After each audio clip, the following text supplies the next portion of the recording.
On en parle de plus en plus dans les médias, à la une, et même les médias internationaux, ce que beaucoup considèrent comme un deal. D'autres parlent plutôt d'un arrangement entre le gouvernement de Kinshasa et les États-Unis d'Amérique. Que comprendre quels sont les enjeux de cet arrangement? On en parle dans cette émission Kiosque qui vous permet de faire un retour sur l'actualité qui a marqué la semaine en République démocratique du Congo. Et l'actualité, c'est avant tout ces deals, mais aussi nous allons nous attarder un tout petit peu sur ce Conseil des ministres avec le résumé donné hier par le ministre de la Communication et Médias. Je ne suis pas seul pour débattre autour de toutes ces questions qui se posent. Je reçois pour vous Amédée Moirabou, bienvenue. Merci. Serge Nseka, bienvenue. Fierté Dinanga, c'est un plaisir, bienvenue. Merci. Et Gardi Diana, bienvenue. Merci. Alors on va démarrer avec vous, Amédée Moirabou. C'est déjà, il y a peu qu'il y a eu ce Conseil des ministres, pour ne pas dire hier. La restitution a été faite. On aimerait commencer avec, c'est aussi l'actualité de la semaine. Qu'est-ce que l'on peut retenir? C'était très attendu quand même ce Conseil des ministres. Quelles ont été les questions essentielles traitées et abordées lors de ce Conseil? Non, je parlerai plutôt de la communication du président de la République qui n'avait qu'un seul point, sa communication, puisqu'à chaque Conseil, le président il communique sur un certain nombre de sujets. Et pour le Conseil d'hier vendredi, le président a interpellé le membre du gouvernement sur la nécessité d'optimiser les structures existantes qui œuvrent dans le cadre de la gestion des investissements en République démocratique du Congo.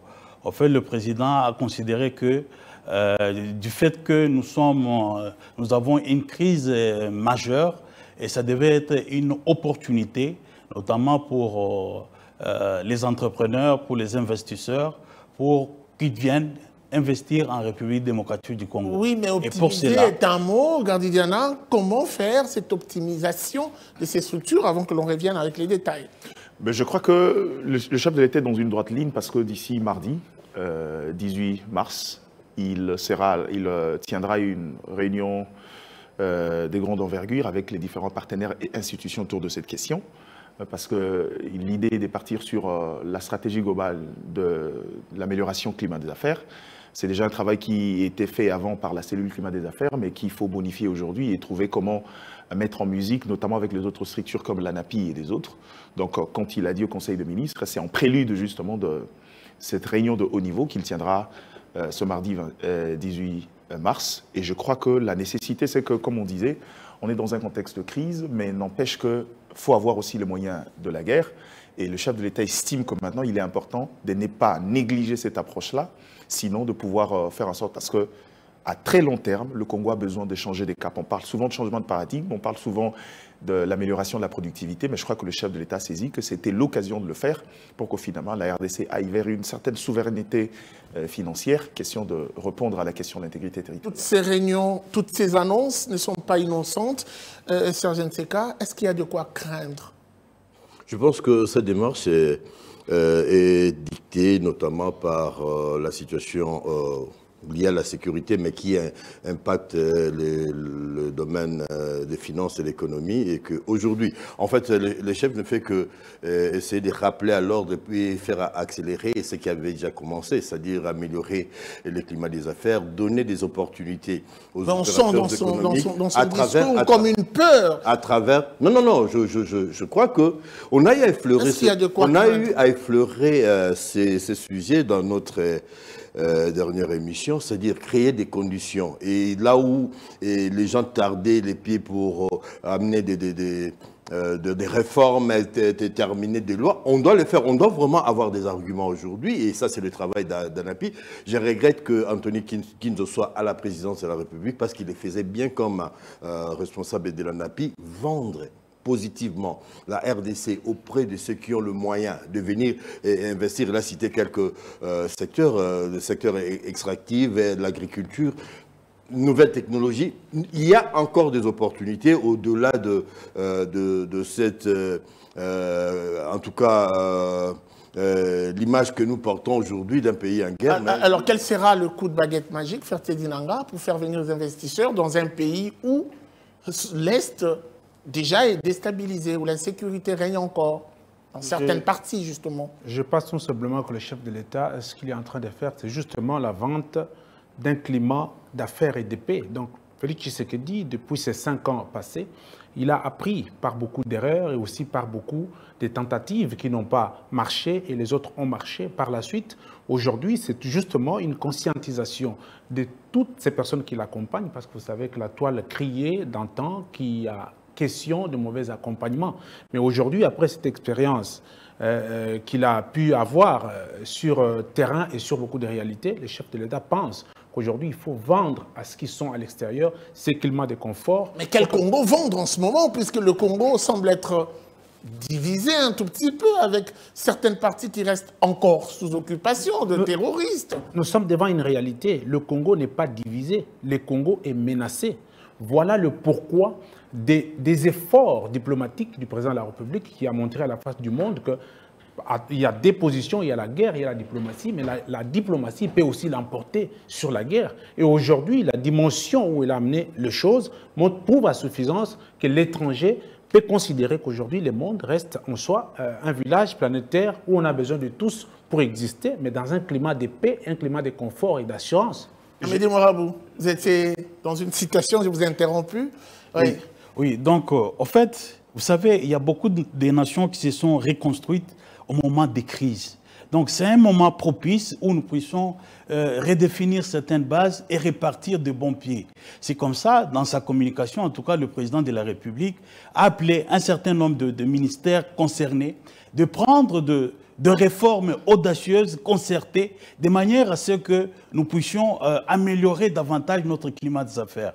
Et là, par exemple, il a appelé à ce qu'il y ait quand même des guichets uniques numérisés, de manière à pouvoir fluidifier toutes les formalités administratives dans la création des entreprises ou pour faciliter les formalités pour les entrepreneurs. Donc, moi, je me suis toujours plaint du fait qu'en République démocratique du Congo, nous avons la manie de nous contenter du peu, là où on peut faire le maximum possible. C'est-à-dire qu'aujourd'hui, par exemple, à un moment, on pouvait avoir les documents, par exemple, les RCSM, l'identification nationale, en moins de 3 jours. Ça a été fait à un certain moment. Et puis, créé, voilà, c'est pour faciliter toute cette tracasserie administrative. Mais justement, après un temps, cette initiative est tombée aujourd'hui pour avoir ces simples documents. Il faut attendre des semaines et des semaines. Et ce n'est pas normal. Et tout ça parce qu'on ne prend pas cette judicieuse solution, par exemple, de numériser tous les processus de création d'une entreprise de A à Z, de manière à ce qu'on puisse profiter de la technologie et permettre à tout le monde qui a besoin de créer une entreprise, qui a besoin de faire des affaires, de le faire de manière adéquate en usant de la technologie. Très bien. Gardidiana, est-ce que la déclaration du président de la République, je vais parler de sa communication lors du Conseil des ministres, n'annonce pas déjà, entre les lignes, une économie qui a été atteinte, touchée avec le choc de la guerre? Je crois que s'il faut être rationnel,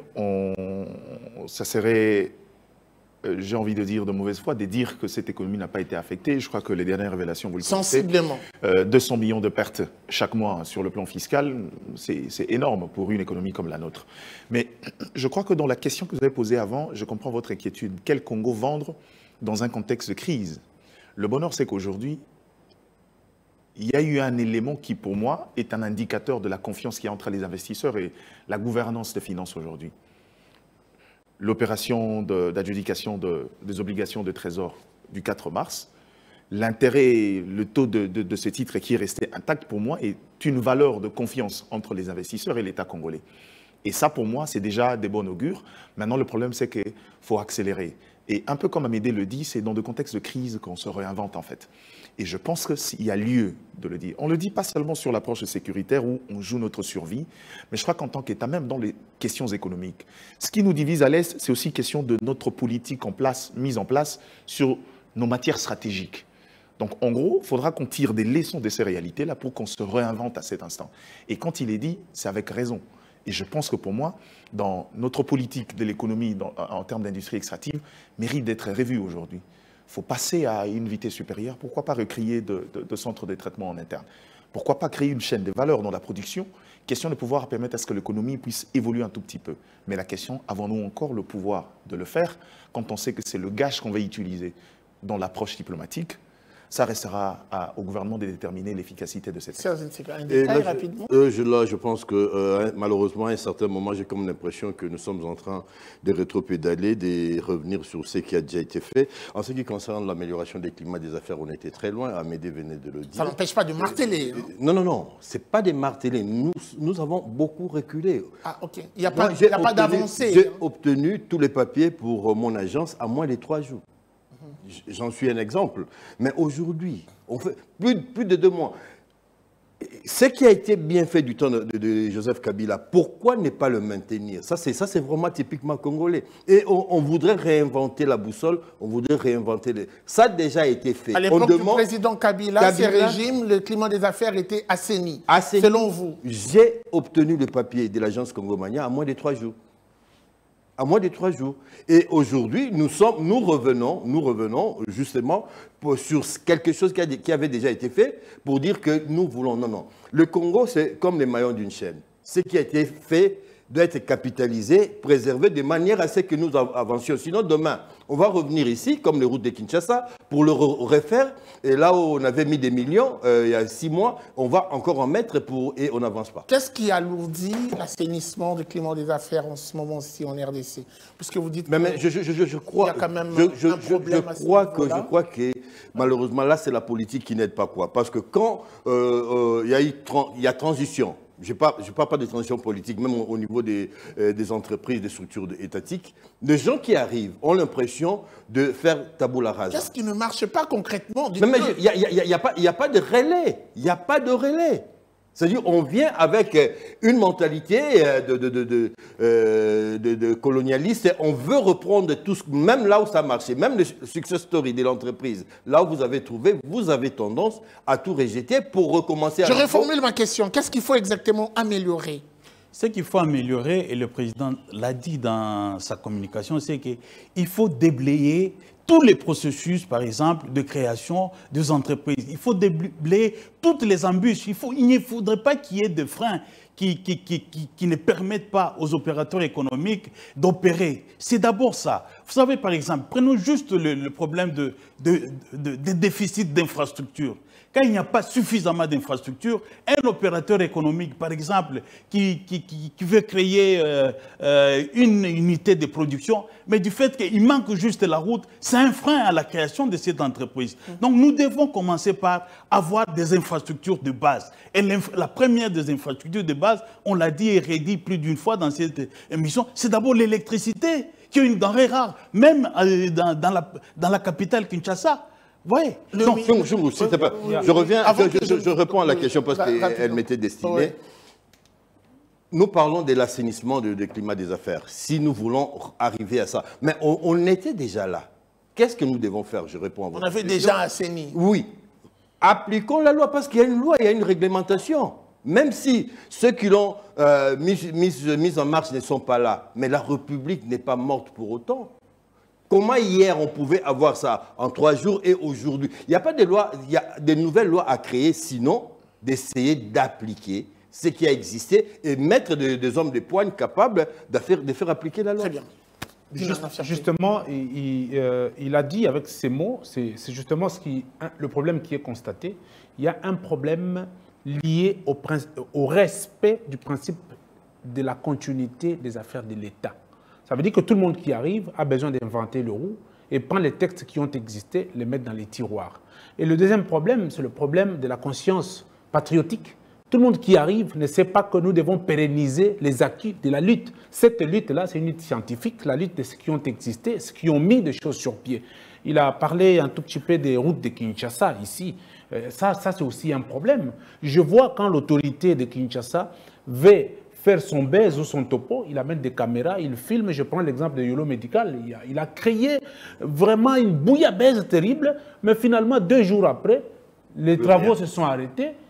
jusqu'à ce jour, si vous y passez, il y a de l'eau stagnante. Finalement, les gens ne savent pas passer. C'est le problème Donc de il faut l'homme créer des conditions comme l'a dit, écoutez, c'est le problème de l'homme politique congolais. L'homme politique congolais travaille pour lui. Or que les institutions demeurent, mais les hommes passent. Si on lève le cap jusqu'à ce niveau-là pour comprendre qu'après nous, il y aura des personnes qui arriveront, mais plutôt qu'il faut conserver ce que les autres ont déjà fait de mieux, mais aussi travailler sur les exemplatifs, voir les pays de l'Occident, ce qu'ils ont fait de plus mieux, les épouser pour pouvoir argumenter ou alimenter notre façon de faire. Un exemple concret, cher Guy.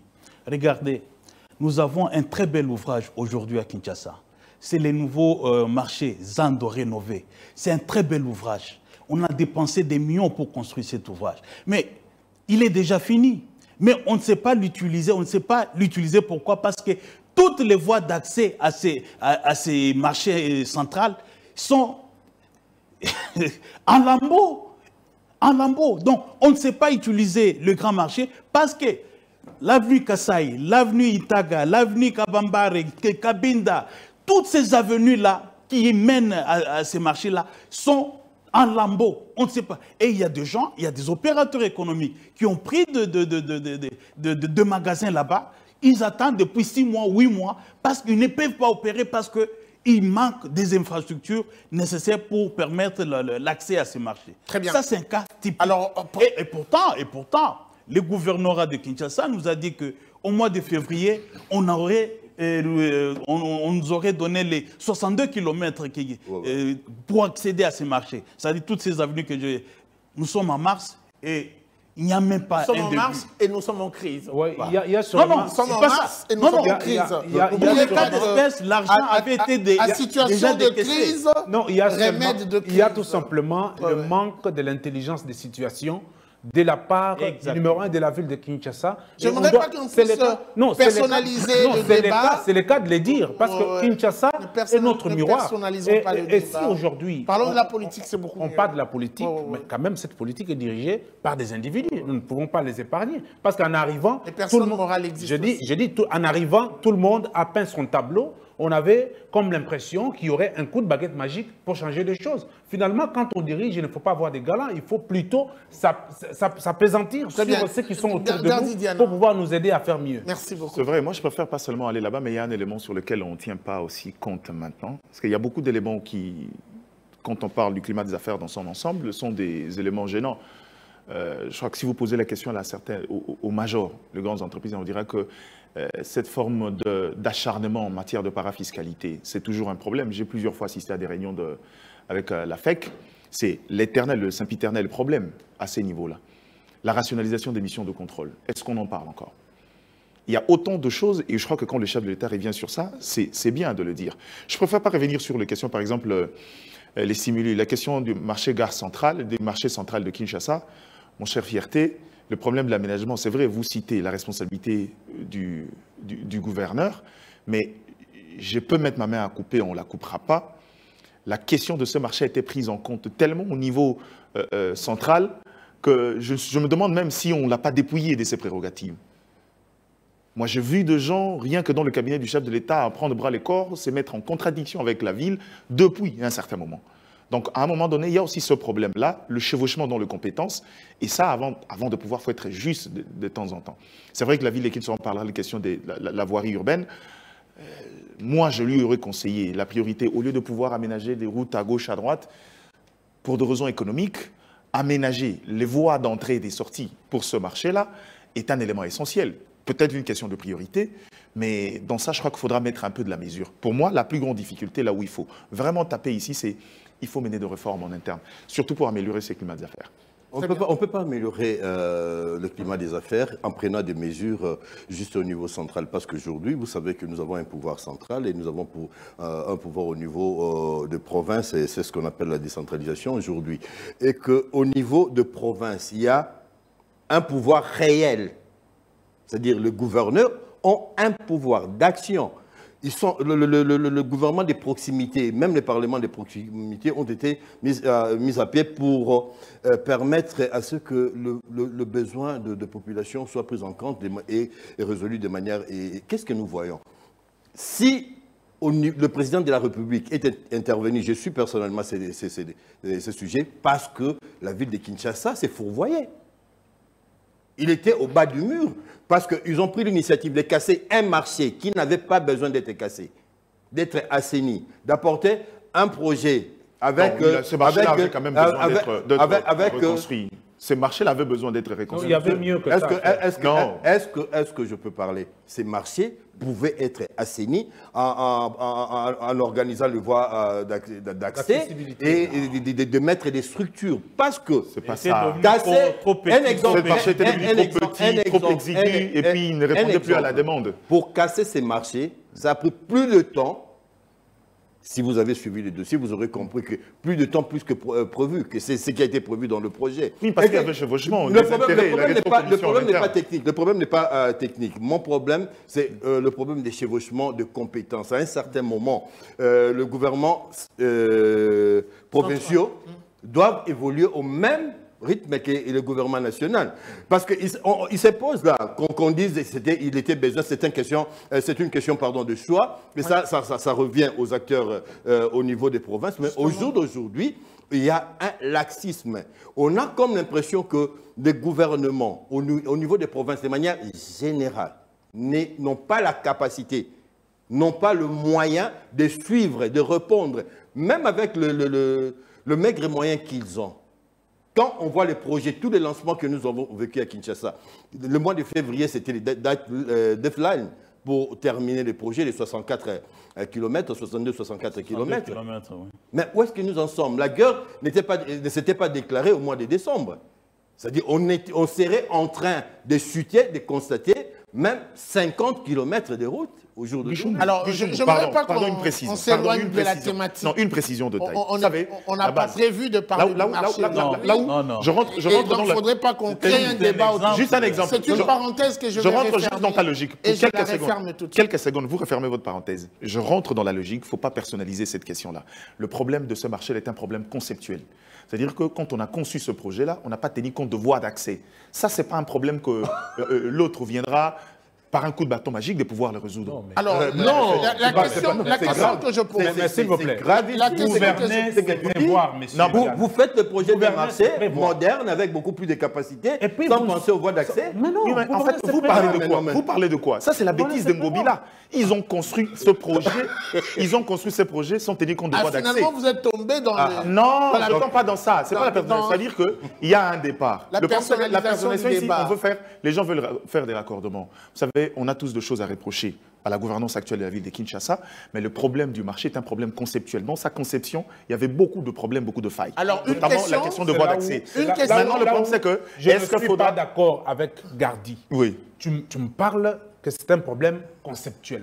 Mais il y a l'intelligence des souches qui analyse les concepts, qui les adapte et qui les améliore. Tout ce que tu dis, c'est du français. Le problème, c'est qu'il y a un problème. Pour modifier un projet, il y a ce qu'on appelle, faut qu'il y ait des avenants. Mais attends. Ça, c'est un long processus, ça n'a rien à voir avec le français que tu évoques. Tu vas plus loin, mon frère. Oui, ça, c'est du français que tu parles. Lorsque le gouverneur arrive, constate que dans sa circonscription, dans son champ d'action, il y a quelque chose qui s'est fait devant laquelle il y a des déficits. Il n'a pas cette intelligence des situations pour pallier à ces déficits. C'est quoi ce moyen? Ça veut dire... Évoquez-nous, soyez rationnels. Attendez, nous allons sur le plan de la production de cette ville de Kinshasa. S'il vous plaît. Kinshasa produit, messieurs Diana. Alors, et cette production ne peut pas pallier aux nécessités. S'il vous plaît. Vous êtes dans l'anarchie. Vous êtes dans l'anarchie. Je vous rejoins. Ça veut dire que le gouvernement va prendre de l'argent pour venir l'injecter dans un projet budgétisé qui, avec ses failles, où il y a des normes quand il s'agit des questions de projet. Alors, ici, il faut qu'il y ait des avenants et ça. Je vous ai dit ici que, ce projet-là aujourd'hui, je peux citer. Alors, ce projet est à plus de 90% géré par le collège au niveau de la présidence parce que les gens ont des intérêts. Je vous rejoins. Vous ne demandez pas au gouverneur de prendre l'argent de la ville. Monsieur Gardidiana. Non, ne faites pas une fixation. Ce projet-là a un problème conceptuel. S'il vous plaît, je vous rejoins parce que le débat, il est chaud. Je vais vous rejoindre. D'ailleurs, je vous rejoins, mais avec notre thématique principale, puisque le débat continue, vous allez rentrer plutôt dans cette thématique. On parle ici de ce deal proposé par le gouvernement de Kinshasa aux États-Unis d'Amérique. Et je sens la soif qui remonte et titille même l'intérieur, le fort intérieur des Gardidiana, et je commence d'ailleurs avec vous. Beaucoup parlent d'un bradage de ressources minières au profit et même au prix de la paix. Ben, je crois que les gens qui les disent ont raison, parce que ce n'est pas une pratique nouvelle depuis toujours. Bradage, je souligne le mot. Non, c'est ce que je dis. Les gens le disent aujourd'hui, c'est peut-être par, je sais pas, par autoflagellation ou trouver un autre concept un peu plus normal, mais c'est parce que ces pratiques se sont faites autrefois. Je dis toujours, et je cesse de le rappeler dans l'histoire, Joseph Désiré Mobutu avait l'habitude d'aller dans ce sens-là pour pouvoir protéger son pouvoir. À chaque fois, il y avait une force qui allait dans le sens contraire de ses intérêts et de son pouvoir. Il décidait de céder. Ou il concédait. Non, pas concéder, j'utilise les termes brader, au nom du maintien d'un pouvoir. Et c'est ce qui fait que depuis toujours, on s'est retrouvé peut-être dans un contexte où la République n'avait presque plus de ressources. Mais malheureusement, ces choses-là ne sont pas des natures à garantir un pouvoir à très long terme. La différence peut-être dans la stratégie aujourd'hui, c'est qu'on s'est dit, dans l'intelligence des situations, puisque c'est justement ces ressources qui nous posent problème aujourd'hui, et que malheureusement, il existe une synergie au niveau international qui sait en profiter, il faut trouver d'autres partenariats qui nous amèneront à revoir un peu le deal. Aujourd'hui, l'idée n'est pas de brader. Le concept brader, je dis que c'est logique, beaucoup de gens l'ont utilisé. Même Joseph Kabila avec le Rwandais. Si vous voulez, je vous cite la mine de Rubaya avec Mwanga Chuchu et le consortium qui gérait pour des intérêts autres que de la République. Mais le problème ici, c'est que dans la réalité, l'idée, c'est trouver un partenariat. Peut-être pas gagnant-gagnant, ces termes m'a beaucoup traumatisé. Mais un partenariat qui permettra à ce que l'État puisse trouver aussi son compte, mais sortir de ces paradigmes de guerre. Et ça, c'est une stratégie qu'on peut utiliser pour pouvoir, cette fois-ci, couper court aux différentes stratégies et aux mouvements, cette forme d'économie des guerres qu'il y a autour. Mais on peut utiliser la même stratégie avec les Chinois, avec la Chine qui est déjà dans un partenariat avancé avec la RDC. Non, pourquoi les États-Unis d'Amérique, c'est justement du bradage. Qu'est-ce que tu parles? Les Chinois en 2018... Ils nous ont ramené un concept win-win. C'était profitable pour la RDC. Pourquoi ne pas garder... Serge Nseka l'a dit clairement. Pourquoi ne pas capitaliser les forces d'hier et en faire voilà, des prouesses pour aujourd'hui. Monsieur Guichon, commençons d'abord par contextualiser les choses. Aujourd'hui, il n'existait pas encore un partenariat Kinshasa-Washington sur les minéraux. Ça n'existe pas. C'est pour ça qu'on en parle d'un deal, une proposition. Il y a des discussions qui sont en cours entre les deux parties et qui tendraient dans ce sens-là. Et on souhaite que ça puisse aboutir justement à quelque chose qui pourrait apporter, qui pourrait être utile pour la nation congolaise. Vous savez, on a toujours parlé dans ce pays de la diversification, même de partenaires. Mais voilà un exemple de la diversification de partenaires. Écoutez, moi cette semaine, j'ai produit un papier parce que me servant des statistiques du ministère de Mines, j'ai calculé tout ce que nous avons exporté comme minerais en 2024, ça valait plus ou moins 33 milliards 600 millions de dollars.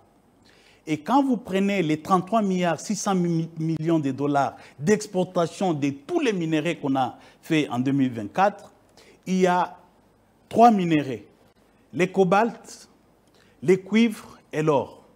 Ces 3 minéraux-là, ça faisait déjà plus de 32 milliards de dollars. Et donc, pour les minéraux, notamment les critiques, notamment les terres rares, donc, quand vous prenez les coltans, les tungstènes, la cassitérite et tout, c'est à peine 1 milliard de dollars. Et puisque j'ai dit ça parce que vous avez commencé à dire que, mais on a déjà les Chinois. Ça veut dire que les Chinois, ils ont déjà une très grosse part. Parce que les cuivres, les cobaltes, déjà, on est au-delà des 30 milliards. L'or, c'est Kibali, c'est les Canadiens, voilà. Donc, voilà. C'est-à-dire qu'il y a déjà des Chinois qui ont une très grosse part avec les cuivres et les cobaltes qu'ils exploitent. Mais aujourd'hui, si les Américains venaient et qu'ils investissaient dans les secteurs des terres rares et que ça nous permettrait d'avoir suffisamment de revenus là-dessus, mais ce n'est qu'une très bonne chose. Et si ce ne sont pas les États-Unis qui viennent vers vous, c'est le Congo qui va vers les États-Unis. Oui, à juste titre. Ça ne fait pas de différence. Est-ce que ça ne nous amènerait pas sur un terrain de négociation en position de faiblesse? Parce que ça a toujours été le cas. 30 ans durant, on le dit, la RDC négocie toujours, presque souvent, en position de faiblesse. Est-ce que ça ne sera pas encore le cas? En tout cas, j'aimerais que ce ne soit pas le cas. C'est vrai que jusque-là, nous avons toujours, puisque même quand on se rappelle du deal, les contrats, les fameux contrats chinois, minerais contre infrastructure, en tout cas, les comptes n'y est pas aujourd'hui. Et pourtant, ça s'appelle contrat win-win. Comment ça, le compte n'y est pas? Pourtant, ça a été même révisité contrat avec win-win. l'inspection générale des finances, qui nous a quand même... Ça a été retoqué, ça a été retoqué jusqu'à ce que ça a été réévalué à 7 milliards de dollars alors que c'était autour de 3 milliards. Aujourd'hui, il y a quand même un équilibre. Donc, avec là encore, il y a beaucoup de choses à redire. Encore Malgré la révisitation de ces contrats-là, il reste encore un contrat léonin, malheureusement. Alors, Serge. Alors, parlons de bradage des matières premières de la République démocratique du Congo. Qui gagne quoi? Vous savez, quand il n'y a pas l'information, on a l'intox à la place. Aujourd'hui, les États-Unis, l'Afrique et le reste du monde, surtout le pays en voie de développement, ont le projet qu'on appelle le Jolo Agoa, qui permet aux pays du Sud de vendre 25 produits, dont 5 miniers aux États-Unis.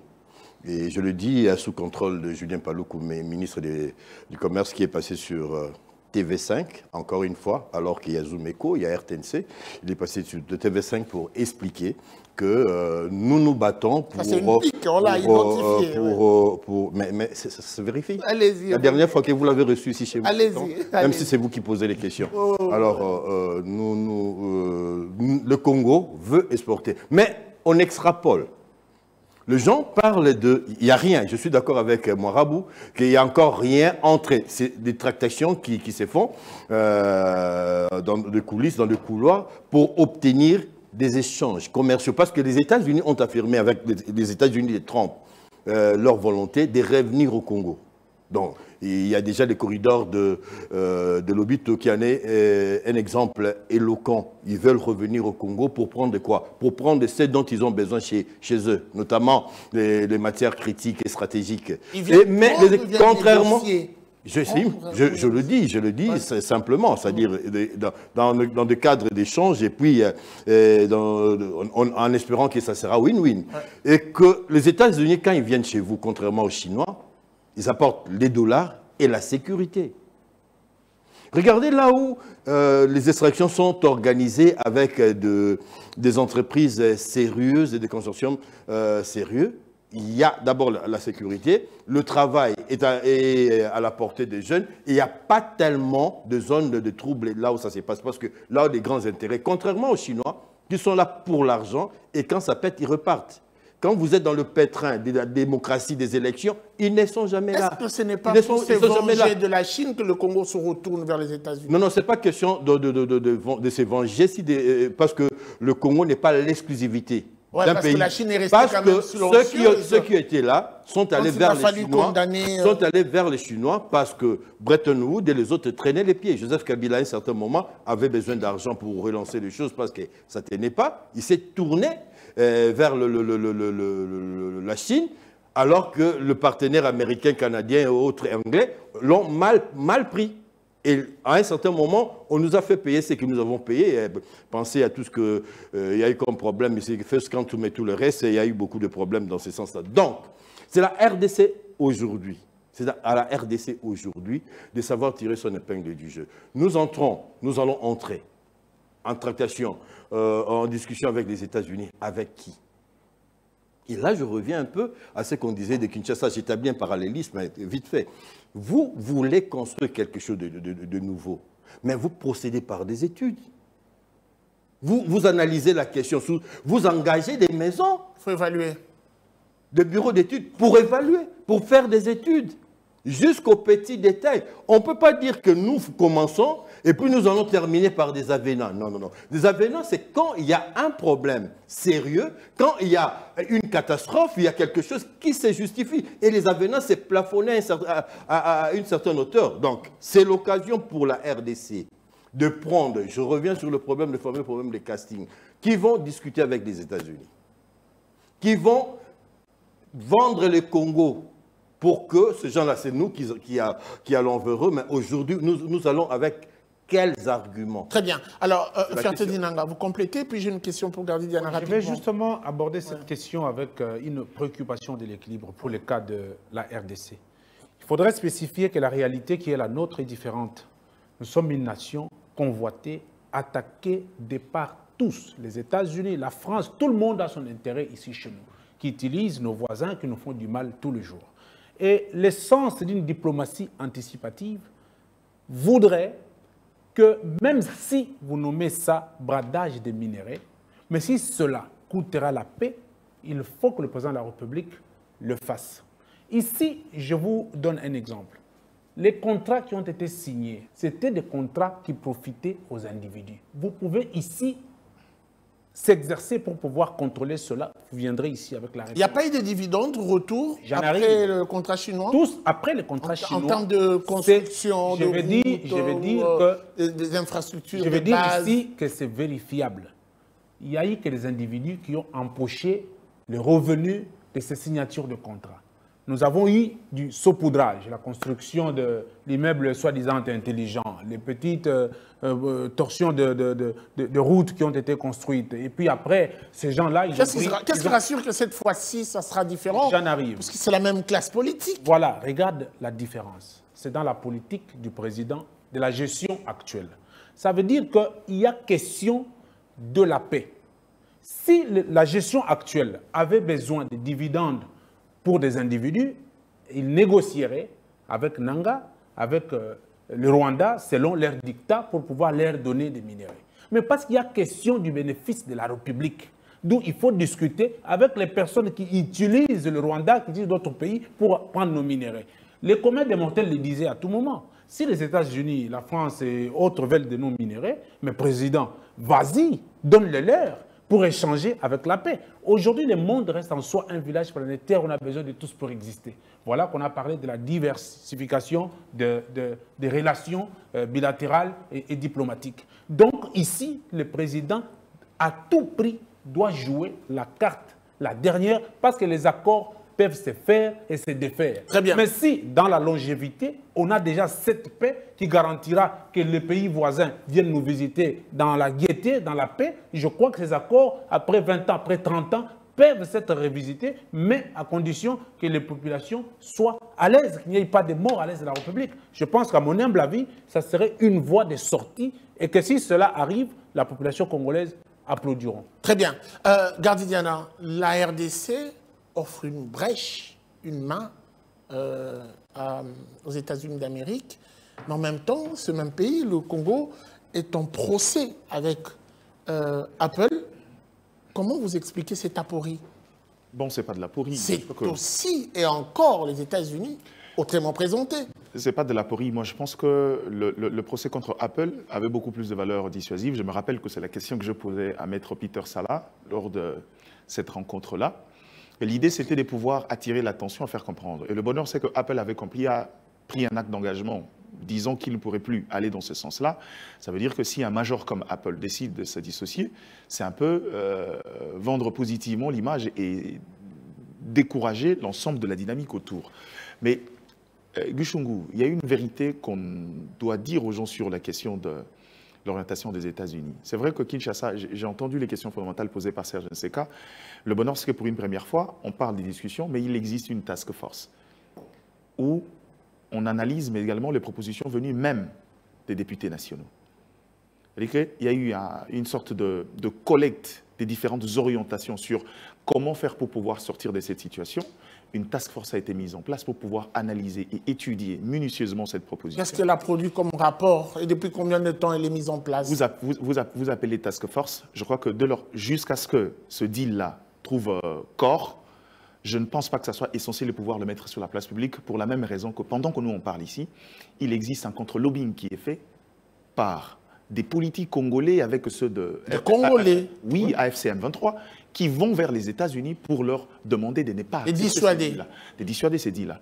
C'est pour vous dire que si ceux qui veulent maintenir la République en état de statu quo peuvent aller à l'encontre de cette initiative, c'est qu'ils savent que c'est une solution à nos problèmes. Et malheureusement, ou heureusement, on est dans un contexte où difficile de pouvoir dire haut et fort ce qui se passe, ce qu'il faut expliquer aux Congolais.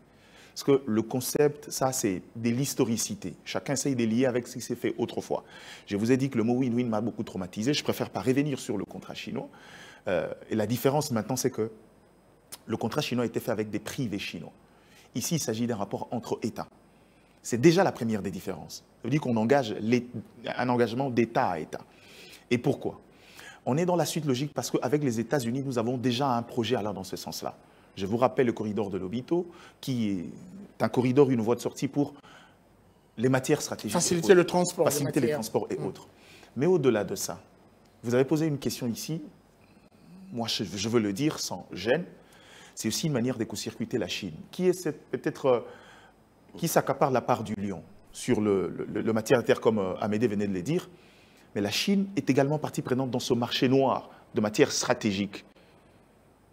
Il le prend chez les autres contre armement et tout ce qui va avec. On ne va pas avoir honte de le dire.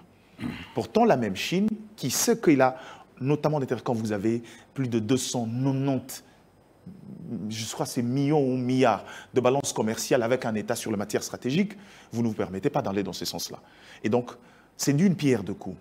Une fois de plus, décourager ceux qui maintiennent ou ceux qui alimentent ce marché noir, qui obligent à rester dans ces statu quo-là, mais aussi pouvoir repenser sur de paradigmes nouveaux sur nos matières premières. Ce qui fait qu'aujourd'hui, partir d'un accord nouveau avec un État comme les États-Unis, qui, il faut le dire, a aussi besoin de ces matières pour son économie et pour son repositionnement. C'est-à-dire que c'est dans l'intelligence des situations, on a compris que les États-Unis se sont rendus compte qu'ils ont suffisamment perdu du terrain face à la Chine, et c'est justement cette concurrence-là qui permet à la RDC de se positionner convenablement pour vendre plus aux francs. Créer cette concurrence nous permettra à nous, avec beaucoup d'intelligence, de pouvoir tirer suffisamment des dividendes sur nos ressources, et donc c'est fait dans le sens de pouvoir permettre à ce que le Congolais profite un peu plus de ces matières premières que, comme c'est d'habitude. Je vais prendre plutôt la fin, le Congolais profite, et la question que je vous pose à Amédée, au-delà de garanties sécuritaires, que gagne le Congolais derrière ces deals proposés par le gouvernement de Kinshasa? Ce qui va gagner les Congolais, c'est d'abord, si déjà on gagne la paix, c'est déjà quelque chose... Au-delà des garanties sécuritaires. Si déjà nous gagnons la paix, c'est déjà quelque chose de très bien, je dirais. En fait, Gichungu, ça fait 30 ans que la partie Est est exploitée par les Rwandais. Depuis que Bill Clinton a donné le visa à Kagame de commercer le minerai de la RDC, donc ça fait 30 ans. Et aujourd'hui, si jamais ces partenariats parvenaient à se concrétiser, c'est un changement monumental, je dirais. Donc c'est important qu'il y ait ce changement-là. Parce que ça fait 30 ans que c'est Kagame qui se porte le garant de la commercialisation de minerais exploités et pillés plutôt en République démocratique. Comment se présente? Que ce soit pendant la période de guerre ou pendant la période de paix, il a mis un réseau pour collecter le minerai stratégique du Nord et du Sud Kivu et vendre ça à l'Occident, aux Américains, aux Européens. Si on peut changer cette donne-là, c'est quelque chose de très important. Vous pouvez le démontrer avec la composition, la structuration du budget du Rwanda? Oui. Ressortir effectivement. Oui, on le sait. Le budget du Rwanda de 2023, c'est autour de 5 milliards de dollars. Et quand on voit dans les 5 milliards, quand on voit dans les 5 milliards, c'est plus ou moins 2 milliards qui viennent de la commercialisation de minerais. Or, nous savons que les Rwandais n'en a pas. Donc, c'est des minerais qu'ils pillent en République démocratique du Congo et qu'ils les vendent sur le marché international avec la complicité. On a vu quand même ce pays ouvrir le porte à la presse internationale pour un reportage sur leur site minier. Ils ont fait venir France 24. C'est un site de traitement. Pour remontrer, démentir un peu l'accusation. Non, mais il faut montrer une carrière. Il faut montrer une carrière. L'adéquation entre la quantité des manières produites et celle vendue, est-ce qu'on peut trouver... C'est encore un poison rwandais. Donc, moi je crois... C'est de la poudre aux yeux. C'était de la poudre aux yeux. Je ne voudrais pas tomber dans site une d'exploitation sans carrière économique avec les États-Unis, mais je pense que si jamais ces accords aboutissaient, et ça sonnerait les glas du pouvoir des Kagame. Pourquoi? Mais c'est déjà le cas. Parce que c'est-à-dire qu'on subodore la fin du régime de M. Kagame. Parce que quand les Américains vont venir avec leur leitmotiv American First, ils ne prennent pas de menu fretin, ils prennent le gros. Et c'est à nous, en ce moment, je reviens, permettez-moi à ce que je disais ceci, d'avoir des fins négociateurs pour tirer profit de ces rapports, parce au risque de dire que nous avons bradé. Il ne s'agit pas de bradage, c'est vraiment, nous vendons au mieux offrant, mais en touchant du bois à nos conditions.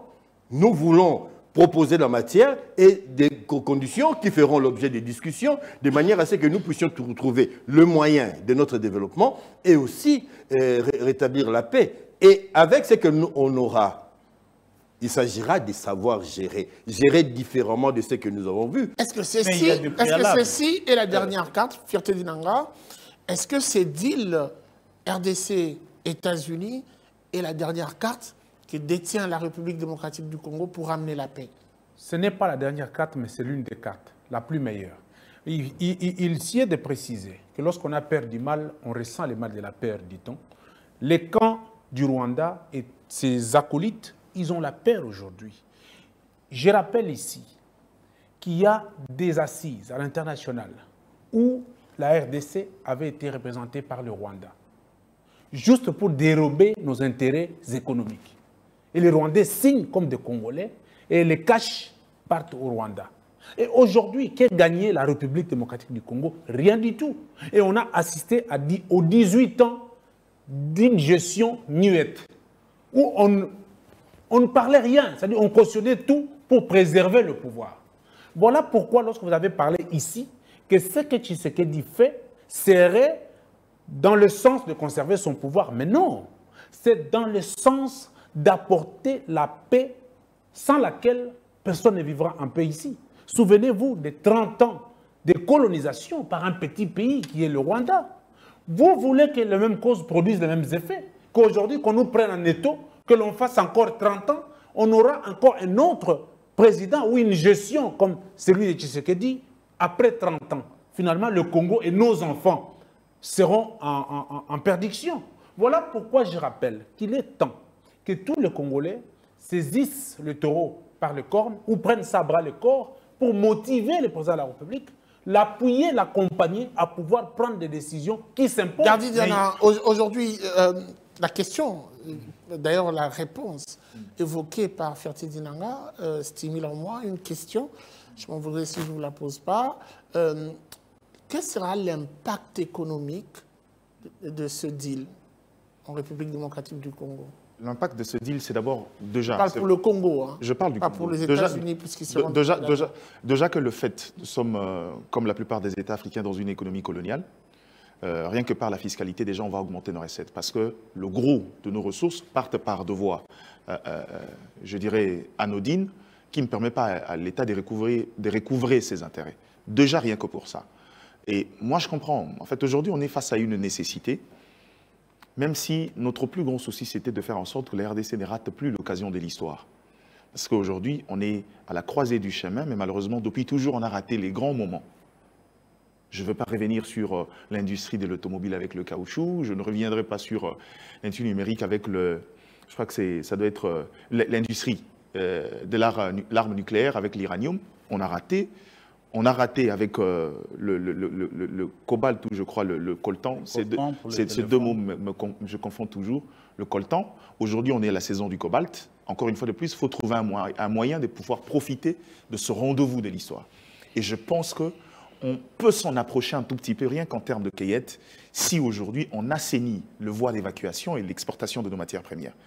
Et vous verrez qu'en faisant cela, avec la gestion ou encore le contrôle de l'intégrité du territoire, il y a des économies qui seront par terre. Le Rwanda risque de redevenir un État sinistré. Parce que le gros de son économie repose sur ces questions-là. Et c'est là où j'estime que pour moi, c'est vrai que si on était dans un contexte normal, on me demandait, ce ne serait pas l'option que j'aurais levée. Mais dans ce contexte ici, ça semble être le moindre mal pour nous.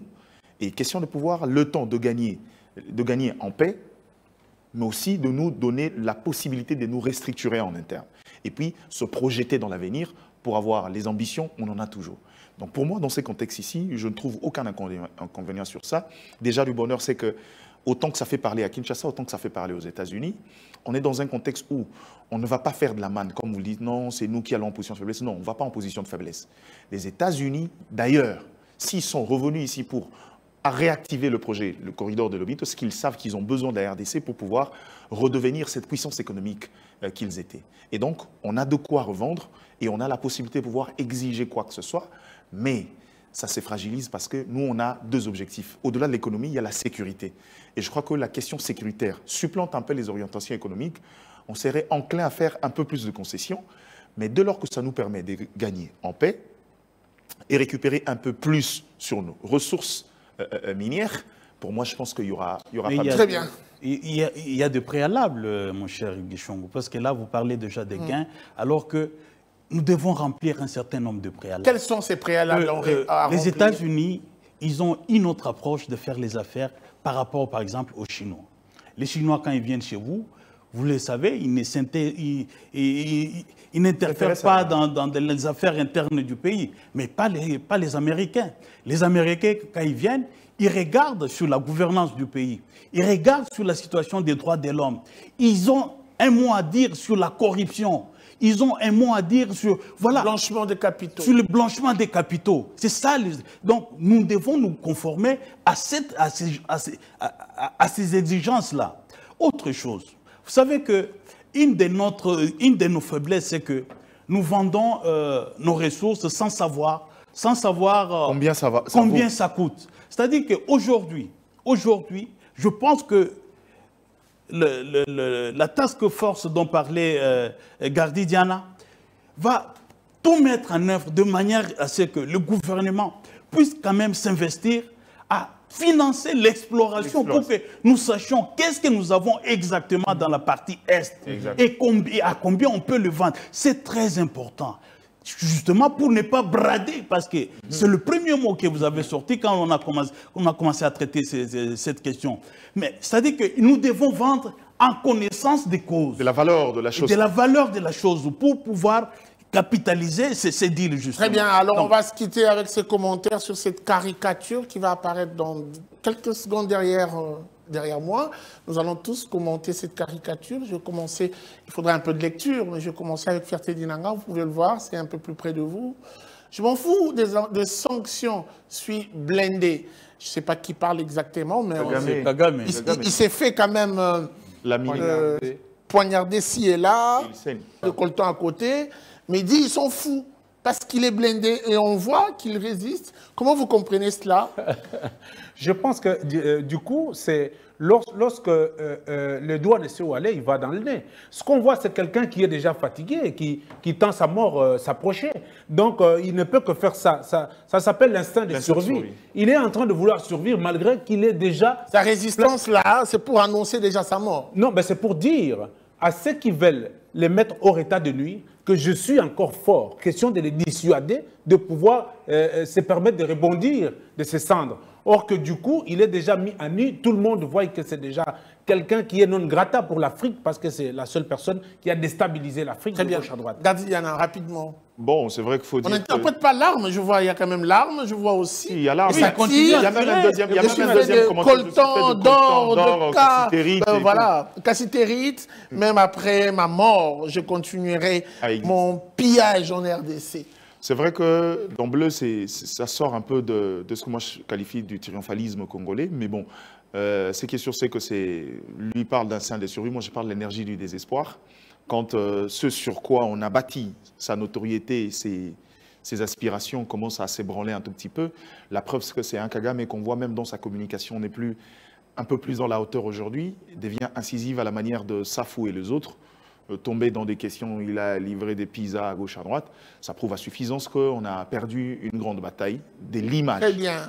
Alors, Serge, la caricature exprime vraiment l'aspect paradoxal de Kagame d'aujourd'hui. Quelqu'un qui, aujourd'hui, qui était silencieux, mais très sûr de lui, mais aujourd'hui, qui perd un peu de self-control, commence à parler, même quand on voit que la réalité ne plaide pas en sa faveur. Et c'est un Kagame finissant, un Kagame honni par ses anciens mentors aujourd'hui, mais qui a la verve, qui essaie d'utiliser les chantages en disant qu'il a des dossiers, qu'il a des choses qu'ils ont fait ensemble, des coups en dessous de la ceinture pour faire chanter les gens, mais je pense que c'est un révolu. Très bien.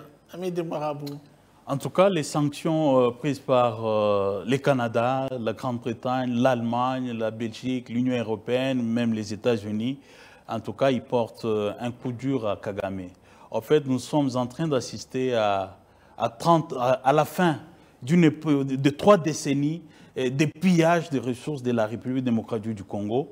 Nous ne devons pas tomber dans le triomphalisme, comme disait Gardi Diana tout à l'heure, parce qu'il n'est pas encore à terre. Nous avons deux grandes villes de l'Est qui sont encore occupées par l'armée rwandaise. Donc, il nous revient, nous, Congolais, de nous organiser.